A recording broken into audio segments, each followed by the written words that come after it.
الحمدللہ رب العالمین والصلاة والسلام علی سید المرسلین اما بعد۔ ایک بھائی سوال کرتے ہیں کہ رجب کے کنڈوں کے متعلق حقائق بیان کر دیں۔ تو گزارش یہ ہے کہ موجودہ زمانے میں 22 رجب کو کنڈے بھرے جاتے ہیں اور پھر شیرینی لوگوں میں تقسیم کی جاتی ہے، اور ذکر یہ کیا جاتا ہے، بیان یہ کیا جاتا ہے کہ 22 رجب کو کنڈے بھرے جاتے ہیں۔ امام جعفر صادق رحمہ اللہ کے نام پہ ان کے نام کی فاتحہ دی جاتی ہے، اور جو کوئی ان کے نام کی 22 رجب کو فاتحہ دے گا اللہ اس کی مشکلات حل کریں گے، اس کی غریبی کو دور کریں گے۔ لیکن گزارش یہ ہے کہ یہ چیز بدعت ہے، دین اسلام میں اضافہ کرنے کے مترادف ہے، کیونکہ نبی علیہ الصلوۃ والسلام کے زمانے میں دین مکمل ہو چکا، آپ نے کوئی ایسی چیز نہیں بتائی، اور نہ یہ کام صحابہ کرام رضوان اللہ علیہم اجمعین نے کیا۔ اس لیے ایسے کاموں سے دور رہنا چاہیے۔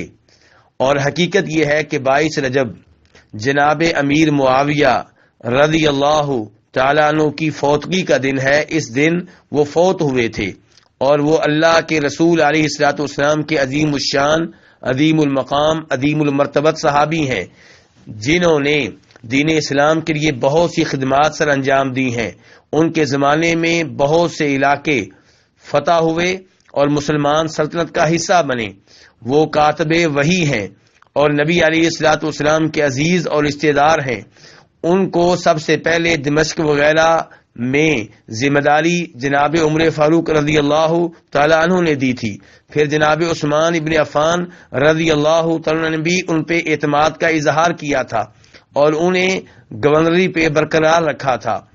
جناب امیر معاویہ رضی اللہ تعالیٰ عنہ کے مابین اور ان کے مابین چند غلط فہمیاں ہو گئی تھیں، لیکن جناب علی رضی اللہ تعالی عنہ کی فوتگی کے بعد ان کے صاحبزادے جناب حسن رضی اللہ تعالی عنہ نے امیر معاویہ کے ہاتھوں پہ ان کی بیعت کی تھی، انہیں خلیفہ تسلیم کیا تھا۔